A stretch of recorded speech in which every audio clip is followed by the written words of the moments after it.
افغانستان پاکستان تناؤ سے تصادم کی جانب بائے سلیم صافی۔ گزشتہ 1.5 ماہ علیل رہا۔ علالت اتنی شدید تھی کہ ڈاکٹروں نے ذہنی دباؤ سے بچنے کے لیے نیوز چینلز، سوشل میڈیا اور اخبار دیکھنے سے بھی گریز کی ہدایت دی تھی۔ اس لیے میں اس دوران سیاسی، معاشی اور خارجی محاذوں پر ہونے والے واقعات اور پیش رفت سے بے خبر رہا، حتیٰ کہ فلسطین میں نئی جنگ کا 2 روز بعد پتہ چلا۔ اللہ رب العالمین کے بے پناہ کرم اور کرم فرماؤں کی دعاؤں کی برکت سے الحمدللہ اب میرے انفیکشنز مکمل ختم ہو گئے۔ اس دوران مجھے یہ سبق ملا کہ ہم روز میڈیا سے اس سوچ کے ساتھ جڑے رہتے ہیں کہ نہ جانے 1 منٹ میں کون سی قیامت آئی ہوگی، لیکن اگر ہم سوشل میڈیا اور الیکٹرانک میڈیا پر اپنا وقت صرف نہ کریں تو بھی کوئی قیامت نہیں آتی۔ دوسرا سبق یہ ملا کہ ہم میں سے ہر کوئی اپنے آپ کو بہت اہم سمجھتا ہے، حالانکہ ہم نہیں ہوں گے یا اس دنیا سے جائیں گے تو 2 دن بعد ہماری جگہ کوئی اور پر کر دے گا۔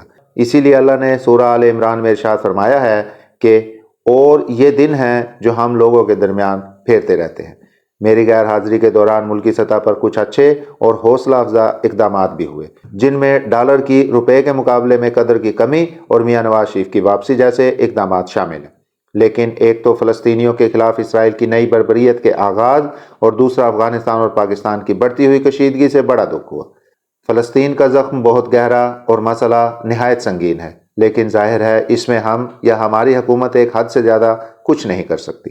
البتہ افغانستان کا معاملہ ہمارا اپنا کیا دھرا ہے، اس لیے اس ضمن میں پہلی گزارش تو یہ ہے کہ حکومت پاکستان اور امارات اسلامی افغانستان دونوں کا ایک دوسرے سے متعلق رویہ مناسب نہیں۔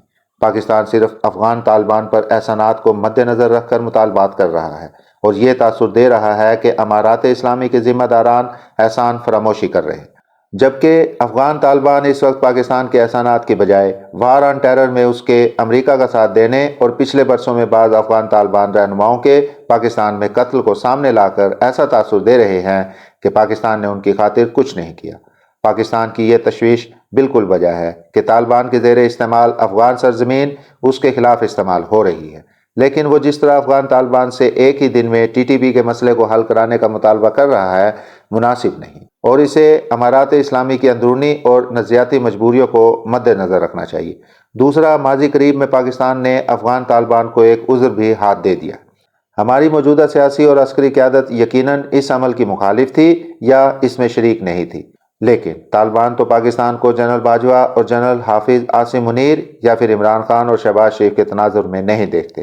وہ یہ کہتے ہیں کہ ریاست پاکستان نے جنرل باجوہ اور جنرل فیض حمید یا پھر عمران خان کے کہنے پر ہم نے TTP کو پاکستانی نمائندوں کے ساتھ مذاکرات کے لیے بٹھایا، لیکن معاملے کو منطقی انجام تک پہنچائے بغیر پاکستان نے یک طرفہ طور پر وہ سلسلہ ختم کر دیا۔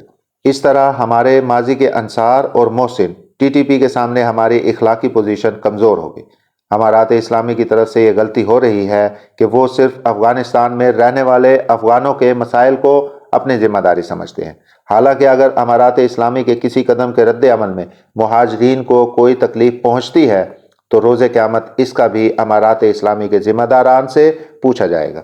ریاست پاکستان کی یہ خواہش اور کوشش بالکل حق بجانب ہے کہ یہاں پر مقیم غیر ملکی، خواہ وہ افغانستان کے ہوں، ایران کے یا کسی اور کے، کو قانونی تقاضے پورے کرنے پر مجبور کرے یا ان کے ممالک واپسی کی راہ ہموار کرے، لیکن امارات اسلامی سے ناراضی کی سزا مہاجرین کو دینا مناسب نہیں۔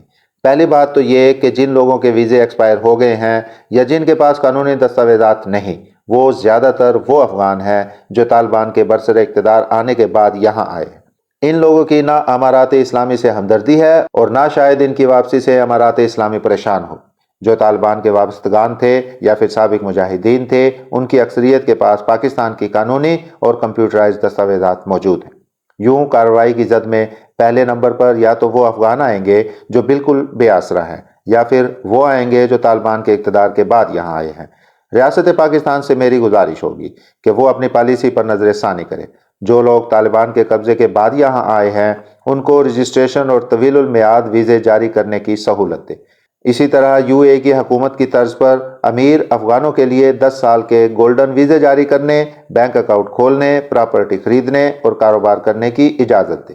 اگرچہ وفاقی وزیر داخلہ سرفراز بگٹی بار بار پولیس کو یہ ہدایت کر رہے ہیں کہ وہ قانونی دستاویزات رکھنے والے افغانوں کو تنگ نہ کرے، لیکن حقیقت یہ ہے کہ حکومتی اعلان کے بعد پولیس بہت ساری جگہوں پر قانونی دستاویزات رکھنے والے مہاجرین کو بھی تنگ کر رہی ہے۔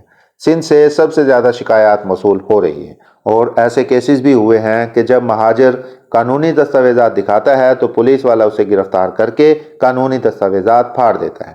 یہاں میں دونوں حکومتوں کو متنبع کرنا ضروری سمجھتا ہوں کہ مغربی طاقتیں ایک سوچی سمجھی سازش کے تحت دونوں کو ورگلا کر لڑانا چاہتی ہیں۔ اس لیے پاکستان اور امارات اسلامی کو یہ پہلو بھی مد نظر رکھ کر تحمل سے کام لینا چاہیے اور ایک دوسرے کی مجبوریوں سے فائدہ اٹھانے کی بجائے ان مجبوریوں کو مد نظر رکھنا چاہیے۔ آخر میں اپنے ہم پیشہ لوگوں سے ایک اپیل یوں کرنا چاہوں گا کہ گزشتہ برسوں میں 150 کے قریب افغان صحافی پاکستان آئے۔ ان میں اکثریت کے ویزے کی میعاد ختم ہو گئی ہے۔ ہم گزشتہ 1 سال سے کوشش کر رہے ہیں کہ انہیں لانگ ٹرم ویزے دلوا دیں، لیکن کہیں نہ کہیں سے رکاوٹ حائل ہو جاتی، جبکہ وہ بیچارے گھروں سے باہر نہیں نکل سکتے اور نہ کوئی روزگار حاصل کر سکتے ہیں۔ میں وزیر اعظم انوار الحق کاکڑ، وزیر داخلہ سرفراز بگٹی اور دیگر متعلقہ با اختیار لوگوں سے درد مندانہ اپیل کرتا ہوں کہ وہ انسانی ہمدردی کی بنیاد پر فی الفور ان مرد و خواتین افغان صحافیوں کو لانگ ٹرم اور ورکنگ ویزے جاری کریں۔